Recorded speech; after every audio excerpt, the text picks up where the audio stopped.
ಅಮೂಲ್ಯವಾದ ಸಂಪತ್ತು ಕಲ್ಲಿದ್ದಲನ್ನು ದಾಸ್ತಾನು ಮಾಡಿ ಹೊರದೇಶಕ್ಕೆ ಎಕ್ಸ್ಪೋರ್ಟ್ ಮಾಡಿ ಕೋಟಿ ಕೋಟಿ ಹಣ ಸಂಪಾದಿಸಿ ನಾನಾಗಿದ್ದೇನೆ ಕೋಟ್ಯಾಧೀಶ್ವರ.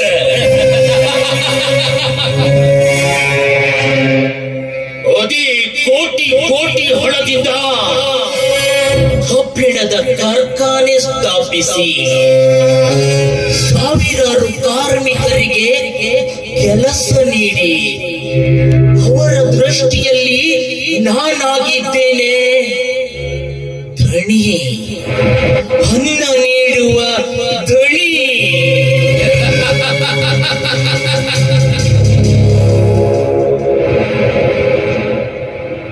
ಈ ಜಗಪತಿ ರೆಡ್ಡಿಯನ್ನು ಯಾರು ಮೀರಿಸಲು ಸಾಧ್ಯವಿಲ್ಲ.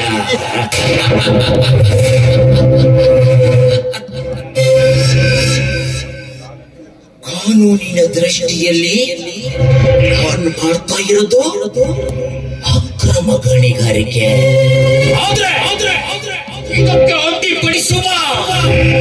ಇದಕ್ಕೆ ಅಡ್ಡಿಪಡಿಸುವ ರಾಜಕಾರಣಿಗಳನ್ನ ಹಾಗೂ ಅಧಿಕಾರಿಗಳನ್ನ ಹಣದಿಂದ ಖರೀದಿ ಮಾಡಿ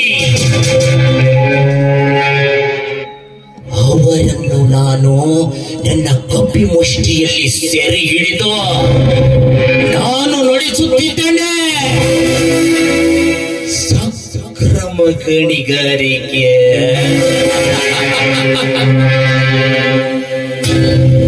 ಈ ಜಿಲ್ಲೆಯಲ್ಲಿ ಎಂತ ನಿಷ್ಠಾವಂತ ಅಧಿಕಾರಿಗಳೇ ಬಂದರು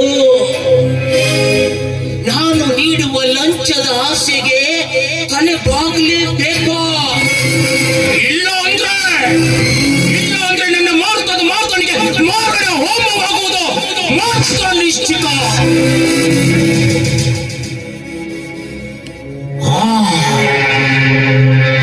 ಈ ಜಗಪತಿ ರೆಡ್ಡಿಯನ್ನು ಇದುವರೆಗೆ ಯಾರು ಎದುರು ಹಾಕಿಕೊಂಡಿಲ್ಲ.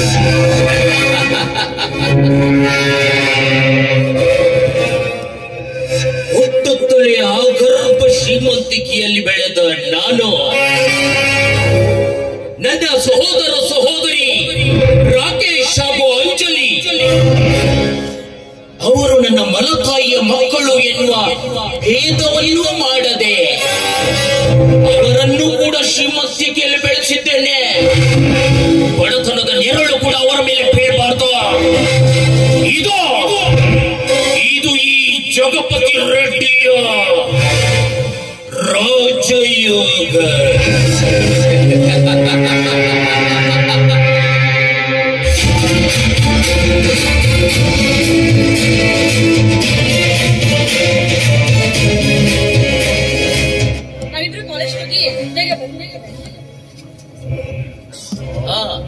ಕಾಲೇಜ್ ಹೋಗ್ತಾ ಇದ್ದೀರಾ? ಹಾ ರಾಕೇಶ್, ಒಂದ್ ಕೆಲಸ ಮಾಡು. ನಾನು ನಿನ್ನೆ ಒಂದು ಹೊಸ ಕಾರ್ ಪರ್ಚೇಸ್ ಮಾಡಿದ್ದೀನಿ. ಅದನ್ನ ತಗೊಂಡು ಕಾಲೇಜ್ ಹೋಗ್ಬೋದಲ್ಲ ನೀವಿಬ್ರು? ಅಣ್ಣ ಕಾರಲ್ಲಿ ಎಂತ ಕಣ, ನಾನು ಬೈಕ್ ಮೇಲೆ ಹೋಗ್ತೀನಿ ಅಣ್ಣ. ಈ ಜಿಲ್ಲೆಯಲ್ಲಿ ಕಾರ್ ಮೇಲೆ ಹೋಗೋ ಗಮ್ಮತ್ತೇ ಬೇರೆ. ನಾವ್ಯಾರು? ನಮ್ ಸ್ಟೇಟಸ್ ಏನು? ಈ ಜಿಲ್ಲೆಯ ಏಕೈಕ ಧಣಿ ಆಗಿರುವ ಜಗಪತಿ ರಾವ್ ಅವರ ಏಕೈಕ ಮುದ್ದಿನ ತಂಗಿ ನನ್ನ ರೇಂಜಿಗೆ ಬೈಕ್ ಮೇಲೆ ಹೋಗೋದಾ? ನೆವರ್. ನಾವು ಕಾರ್ ಮೇಲೆ ಹೋಗಿ ಬರ್ತೀವಿ ಅಣ್ಣ. ಓಕೆ, ಹಾಗೆ ಮಾಡಿ ರಾಕೇಶ್. ಅವಳ ಆಸೆಗೆ ನಿರಾಸೆ ಮಾಡ್ಬೇಡ. ಆಯ್ತಾ, ನಾವು ಹೋಗ್ಬೋದು.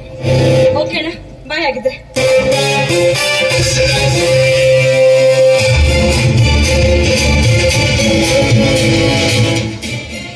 ನಮ್ಮ ಗಣಿಗಾರಿಕೆಗೆ ಸಂಬಂಧಪಟ್ಟ ವಿಷಯ ಈಗ ಹೊರಗೆ ಬಿದ್ದಿದೆ.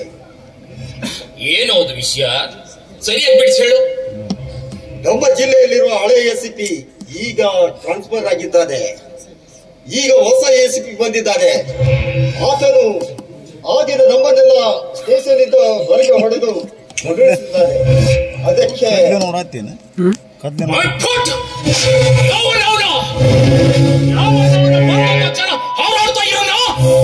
ಅವನ ಹೆಸರು ರಬರ್ ಗುಪ್ತಾ. ಎಸಿಪಿ 47 ಯಾವುದಕ್ಕೂ ಬಗ್ಗಲ್ಲ, ಯಾರಿಗೂ ಹೆದರಲ್ಲ. ಈ ಜಗಪತಿ ರೆಡ್ಡಿಯ ದುಡ್ಡಿನ ಸಾಮ್ರಾಜ್ಯದಲ್ಲಿ ಆ ರಮಣ ಗುಪ್ತನ ಕೈಯಿಂದ ಒಂದು ಹುಲ್ಲು ಕಟ್ಟಿಯನ್ನು ಕೂಡ ಅಲ್ಲು ಮಾಡಿಸಲು ಸಾಧ್ಯವಿಲ್ಲ. ಈಗ ಚಿಪಿ ನಾನು ನೋಡಿ ಬಿಡೋಣ. ರಮಣ ಗುಪ್ತ, ನಿನ್ನನ್ನು ಹೇಗೆ ಮಟ್ಟ ಹಾಕ್ಬೇಕು ಅಂತ ಈ ಜಗಪತಿ ರೆಡ್ಡಿಗೆ ಚೆನ್ನಾಗಿ ಗೊತ್ತು.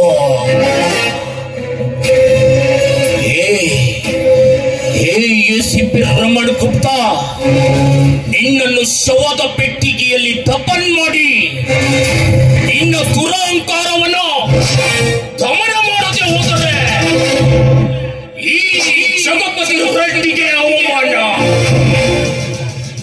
ಇನ್ನು ಮುಂದೆ ನೋಡ್ತಾ ಇರೋ ಗುಪ್ತ, ಈ ಜಗಪತಿ ಮಾಡ್ತಾ ಇರುವ ಗುಪ್ತ ಕೆಲಸವನ್ನ